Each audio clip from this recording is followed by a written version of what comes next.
안녕하세요. 내 책, 네 책 일곱 번째 책으로 추천하고 싶은 도서는 네이비실 승리의 기술이라는 책입니다. 메이븐 출판사에서 나왔고요. 책 가격은 16,500원입니다. 2019년에 한국판으로 나왔고요. 저자는 조코 웰링크와 레이프 바빈이라는 두 분 모두 네이비실에서 복무했던 전직 군인들입니다. 특별히 조코 웰링크는 거의 20년 동안 해군 네이비실에서 복무를 했고 또 이라크에도 두 차례 파견되었던 분입니다. 이분과 관련된 분 중에서 그 영화 아메리칸 스나이퍼의 실제 주인공인 크리스 카일과 또 2017년에 18,300대 1의 경쟁률을 뚫고 우주 비행사가 된 한국계 미국인 조니 킴, 이 두 사람이 모두 이 조코 웰링크의 부대에 속했던 그 지휘관이었다고 할 수 있죠. 그래서 상당히 인상적인 그 경력을 가지고 있습니다. 책의 내용들을 잠깐 좀 살펴보면은요, 이라크 전쟁, 특히 그 라마디라는 지역에서의 전투 이야기가 상당히 많은 부분들을 차지하고 있습니다. 그래서 각 챕터마다 실제 전장에서 있었던 경험했던 이야기들과 또 이분이 이제 리더십 컨설턴트로서 기업을 상대하면서 경험했던 이야기가 매 챕터마다 함께 병행되어져 있습니다. 어, 책의 목차로 좀 들어가서 보면은요, 음, 네, 파트 1은 자기혁명, 강한 멘탈이 최고의 무기다. 그래서 자기혁명 가운데 네 가지 챕터로 구성되어 있습니다. 챕터 1은 극한의 오너십으로 무장하라. 챕터 2는 나쁜 팀은 없다. 나쁜 리더만 있을 뿐. 챕터 3는 남을 설득하기 위해 반드시 갖춰야 할 자기 설득의 기술. 네 번째 챕터는 전쟁에서 이기려면 적보다 먼저 자존심을 죽여라. 상당히 제목을 잘 뽑았어요. 네, 자존심을 먼저 죽여라. 파트 2에서는 전쟁의 기술, 압도적 승리를 위한 네 가지 세부 전략. 전쟁에서 실제로 쓰여지는 그런 기술들을 가지고 또 리더십을 표현을 했습니다. 챕터 5인데요. 엄호 이동, 우리 팀만 잘하면 된다는 생각을 버려야 답이 보인다. 챕터 6, 단순함의 힘, 누구나 이해할 수 있어야 실전에 통한다. 챕터 7, 우선순위, 위기 상황에서 가장 먼저 해야 할 일. 챕터 8은 지휘권 분산, 네이비실이 한 팀을 6명으로 꾸리는 이유. 그래서 실제로 전장에서 아주 유용하게 쓰였던 그런 리더십에 관한 것들을 이렇게 네 가지로 나눴습니다. 파트 3는 지속적인 승리, 계속 승리하기 위해 지켜야 할 것들 해서 또 다른 네 챕터로 구성되어 있습니다. 챕터 9는 최악의 상황을 생각하고 움직여야 실패하지 않는다. 챕터 10은 위와 아래를 모두 이끌어라. 챕터 11은 불확실함 속에서 최선의 결정을 내리는 법. 챕터 12는 엄격한 규율이 곧 자유다. 또 마지막으로 에필로그에 리더십에 대한 가장 오래된 질문에 답하다. 또 부록으로 조코 팟캐스트에서 여러 가지 시청자들과 질의응답했던 내용들이 부록처럼 부록으로 담겨져 있습니다. 특별히 이 책에서 키워드가 되는 키워드는요, 극한의 오너십이라는 단어입니다. 네, 극한의 오너십. 가장 쉽게 말하면 어떤 경우에도 팀원들을 비난하거나 또 다른 사람에게 남 탓을 하지 않는다. 위기나 장애물을 만나도 불평하는 대신에 대안을 궁리하고 결국 모든 것을 본인이 책임져야 된다는 그런 오너십입니다. 극한의 오너십. 가장 성공한 사람들 역시 극한의 오너십을 가진 사람들이다. 라고 이 책 전체를 관통하는 용어가 극한의 오너십입니다. 그래서 사실은 영어 제목이 익스트림 오너십이라고 되어 있습니다. 한국어 제목은 네이비실의 승리 기술이지만 책 제목은 익스트림 오너십, 극한의 오너십이 이 책을 관통하는 단어입니다. 네, 책으로 좀 들어가서 몇 가지 부분들을 좀 읽어드리겠습니다.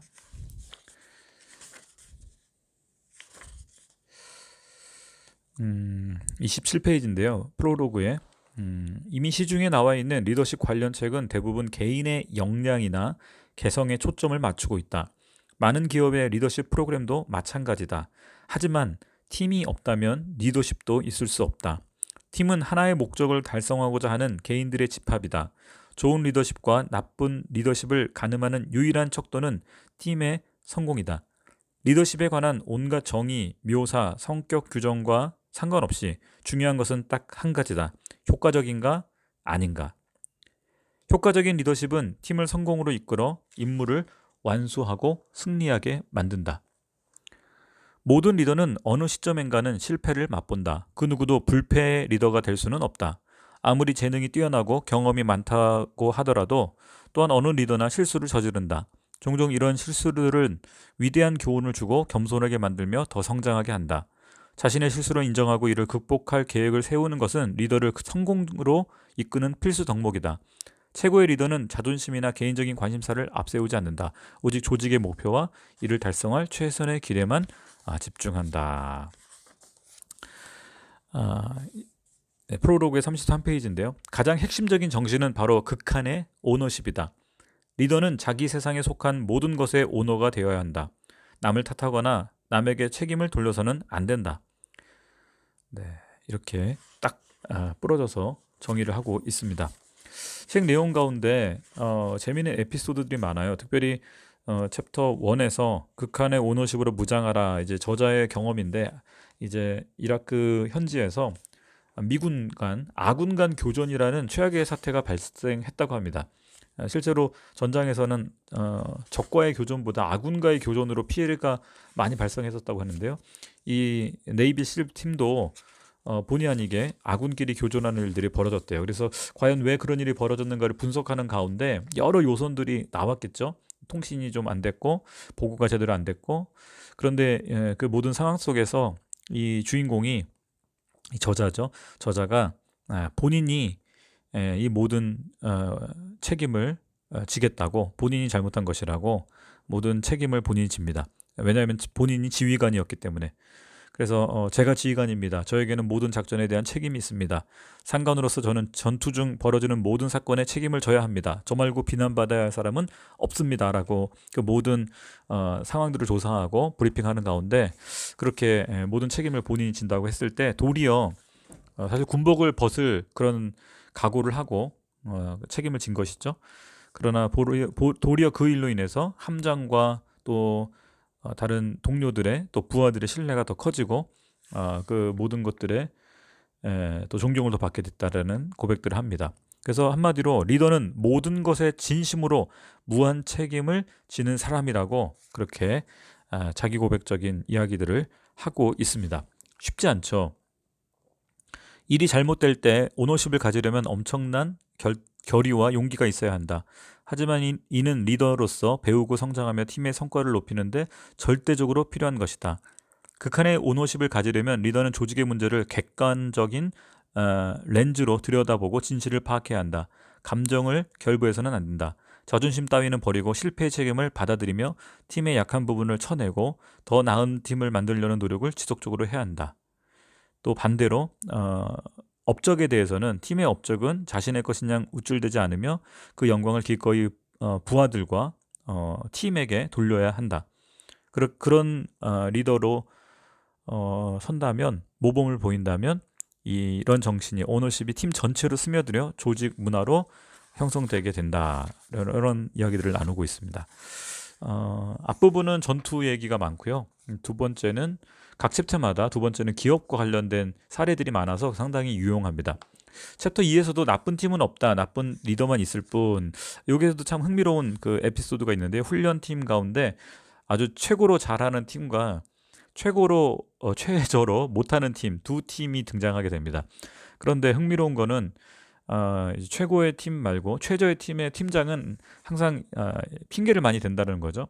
그래서 일부러 조장을 바꿨다고 합니다. 그러니까 팀장을 바꾼 거죠. 가장 꼴찌인 팀의 팀장을 제일 1등인 팀장과 바꿨는데, 흥미로운 거는 그 꼴찌했던 팀이 팀장이 바뀌고 그 다음부터 그 팀이 다시 치고 올라가서 1등을 한다는 거예요. 결국은 팀원의 문제가 아니라 팀장이 문제였다는 거죠. 그래서 이 책은 이렇게 말합니다. 나쁜 팀은 없다. 오직 나쁜 리더만 있을 뿐이다. 리더십은 팀의 성과에 있어서 가장 중요한 단일 변수다. 변수라고 표현합니다. 팀의 성패는 모두 리더에게 달려있다. 성과를 이끌어내는 것도 이끌어내지 못하는 것도 모두 리더에게 달려있다. 리더의 중요성에 대해서 굉장히 많이 강조하고 있습니다. 많이 참 공감이 되고 한편으로는 또 리더로서 무한 책임을, 그래서 이제 극한의 리더십에 대해서 많은 부분을 강조하고 있죠. 전투 장면에 대한 아주 생생한 묘사들이 많고요. 저도 사실 2003년 또 4년 초반에 이라크에 제가 한 10개월 정도 있었기 때문에 그런 상황들이 좀 많이 공감이 되고, 제가 물론 뭐 전투에 참여한 건 아니고 저는 이제 NGO로서 그곳에서 활동을 했었는데 그때 봤던 미군들의 모습들이 이 책을 보면서 많이 떠올랐습니다. 책 내용 중에 이제 끝부분으로 좀 들어가서 몇 가지 나누려고 합니다. 네.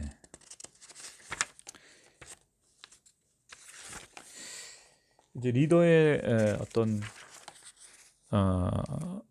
대한 부분을 이렇게 정의를 내리더라고요. 모든 리더는 책의 310페이지입니다.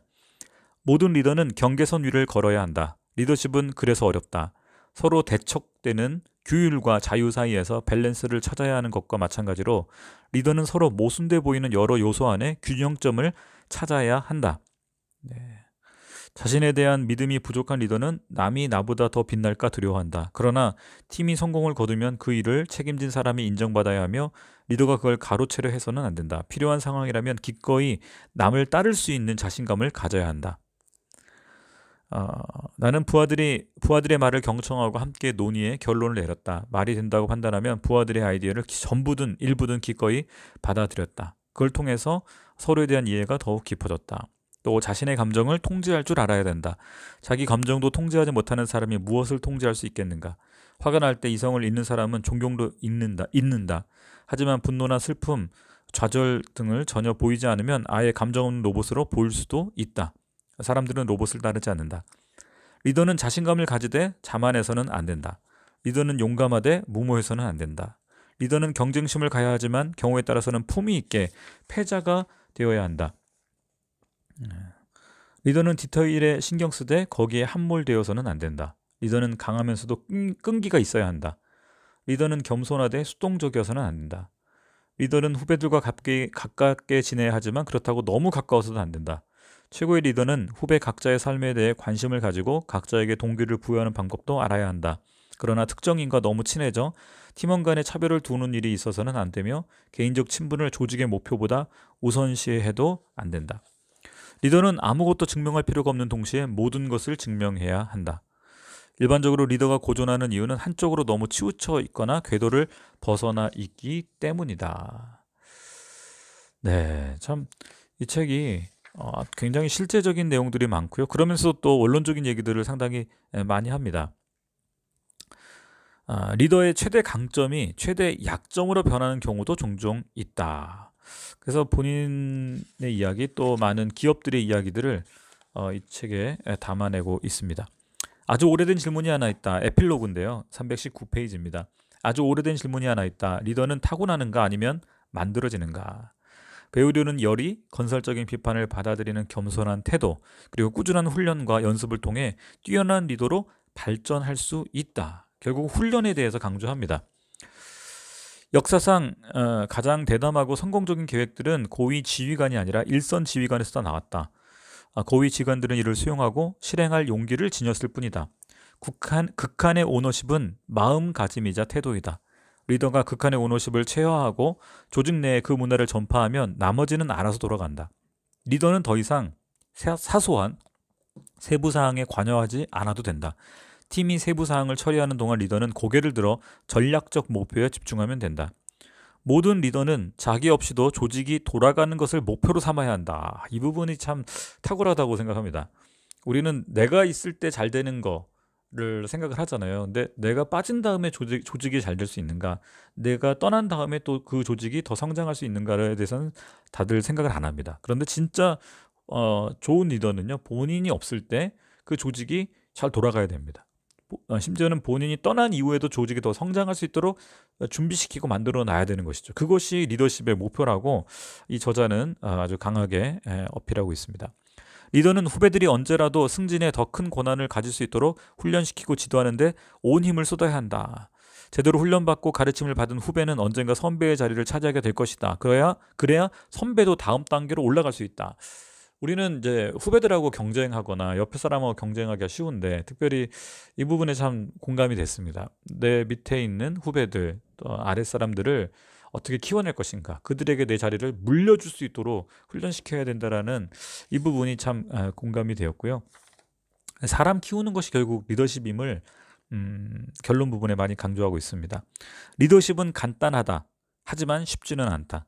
리더십은 예술인 동시에 과학이다. 아주 이렇게 정의합니다.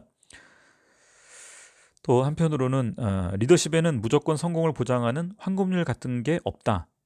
그러나 확실한 것이 하나 있다. 다른 사람을 이끈다는 것은 무척 어렵기 때문에 그 어떤 일보다 보람 있는 일이다.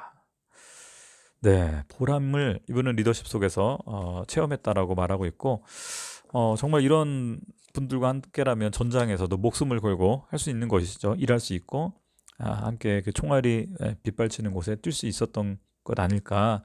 정말 레이벨실의 끈끈함, 그 전투 기술이 아니라 그 정신이죠. 어떻게 그 부하들과 함께 전장에서 생사를 같이 하면서 겪었는가를 너무 생생하게 잘 이야기하고 있고, 그것이 오늘날 우리 일상에서 또는 우리가 몸담고 있는 조직 내에서 기업이나 내가 속한 그 공동체 안에서 어떻게 발휘될 수 있는가를 아주 구체적인 얘기들로 담고 있습니다. 그래서 저는 누구나 이걸 보아야 된다고 생각이 들고요. 정말 이 책의 정신이 우리의 삶을, 또 우리의 공동체를, 우리의 조직을 한 단계 업그레이드 시킬 수 있는 참 교과서적이고 좋은 책이다. 아주 프랙티컬한 실용적인 책이다라고 강추합니다. 네, 오늘 네이비실 승리의 기술이라는 책을 소개해 드렸는데요. 네, 가능하면 이 영화랑 같이 보셔도 좋을 것 같아요. 그 아메리칸 스나이퍼라는 영화, 이 영화를 보시고 이 책을 봐도 굉장히 생생하게 정말 책이 와닿지 않을까. 저도 그 영화를 봤는데 보면 그 영화를 예전에 봤는데요. 이 책을 보면서 그 영화 장면이 많이 떠오르더라고요. 그 현장에서 이 조코 웰링크의 목소리가 들리는 듯 했습니다. 네, 다시 한번 이 책 강력하게 추천하고요. 여러분 행복한 하루, 코로나 시대지만 머물러 있지 마시고 성장하는 하루하루가 되시기를 축복합니다. 감사합니다.